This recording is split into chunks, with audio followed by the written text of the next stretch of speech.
BRUCAST is back, baby. I can tell you, no, we are making a game that has music in it. Oh, all right. Okay. Let's move on. We cannot talk about this game, but what we can talk about is another huge IP. You work with Nintendo. You work on Mario versus Rabbids, right? If I'm Yeah. not, yeah. We can talk about that, Yeah. right? Yeah, we can. Yeah. The game has released. Everything has released. It's fine. We can talk about it. So yeah, tell us, how was the experience at working like with a Nintendo IP at Ubisoft? Like how was this whole thing? Like that's amazing. Yeah, it was really great. I wasn't working directly with Nintendo because Mm-hmm. I was working more like with the game designer and the UI designers to work and on making the extra content that we were creating for the DLCs clearer. Because I didn't work on the main game. I only worked on the basically everything that was post content. So we had a pack of DLC maps. We had a PvP. I think it was free download, and then we had a whole uh, complete extra adventure DLC that was with Donkey Kong. But it was really fun, and um, it has been one of my best experiences working on the game. Um, Especially with I got the chance to go to Milan and actually work with the designers, uh, like like because I began to work in Paris, and then they sent me to Milan for a little while because I needed to work with the game designers in person, and it's much easier when you can take your little notebook, walk to the table of a designer and go, hi, explain to me your game mechanic, how does this work, what do we need. And there was new content that we were introducing, recommendations from the editorial team based on how the main game had been received. They told us, hey, when you're doing the Donkey Kong DLC, watch out for this, watch out for that, and everything. um, the collaboration with Nintendo was both very interesting and challenging at the same time because they had a lot of trust for us. Like they were like, "Oh, you want to do new game mechanics? Sure, go ahead."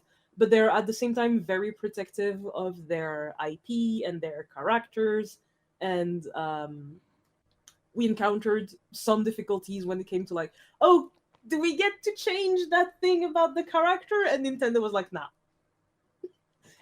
Like, yeah, but it would make everything more readable and better. Nah, figure Well, out I mean, another way. of course not. Well, you're trying to change the design for Mario. Are you crazy? You cannot do that. Okay. But were you trying to change Mario's design? We weren't trying to change Mario's design. We were trying to use things that didn't ac- that Nintendo had done, but they didn't consider it canon, so we weren't allowed to use it. I don't know how much I'm allowed to say about that. Bowsette. You're talking about Bowsette. Nah, that was way before Bowser. But something like that, like something that was not officially canon.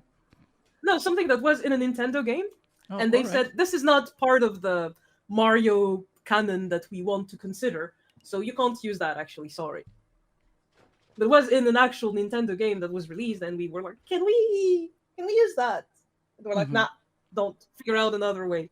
And we figured out some other ways to tackle the problems. So that was all right. And again, I didn't work directly with anybody from Nintendo. I didn't like. I was just people would come by and say, we showed the thing to Nintendo, and they were very happy about this and that, but they asked us to consider this and that. It's like, wow. All right. And it was all in Japanese, the feedback? Oh, I think it was in English. I I'm again didn't joking. read it. I'm joking. But so if someone buys the DLC, like the Mario vs. Rabbids DLC, the Donkey Kong DLC, that's the one you worked on, right? Yeah. What can they look for and say, haha, that's what Vivian developed? So there's a few things. Specifically, I think my favorite bit, and the bit I'm most proud of, is the very last boss fight.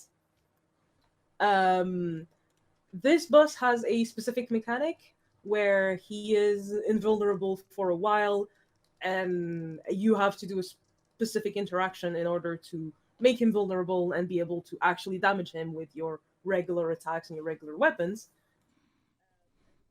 How the fuck do we show that without actually writing invulnerable to damage on the thing? You're talking about this big rabbit that wears the Donkey Kong tie. Yes. All right. He is the main baddie in the Donkey Kong DLC. And you fight him, I think, 2 or 3 times? Mm-hmm. 2 times for sure, maybe 3. And in each of these boss fights or mini boss fights, there are specific mechanics. And it was like, how do we make the players understand these mechanics without actually showing them or like writing a tutorial panel somewhere? Watch out for the invulnerability of the boss. And a huge part of that was I got the chance to work closely with the VFX artists, and we used a lot of the way the VFX worked and the things they showed to be like, yeah, we're gonna put like a shield around the boss while he's invincible, and when you try to hit him, the shield just doesn't go away, just boings the attack. And when you want to aim at this thing, we're gonna show like a sign like it's gonna explode and do more damage. And my favorite part, which is, it's a small thing, but we managed to like slide it in at the last minute.